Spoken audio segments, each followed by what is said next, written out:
screen, wait. This is the input resistance, right? So we got the input resistance without considering the voltage source.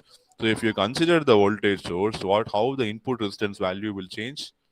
Can you visualize and say me the answer? What additionally will come to your circuit?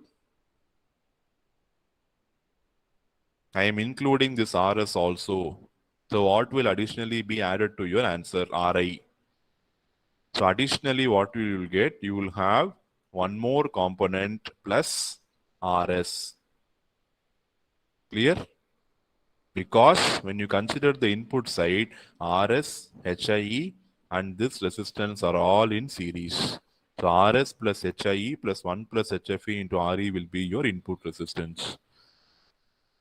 Okay, so you should be in a position to play with the circuit.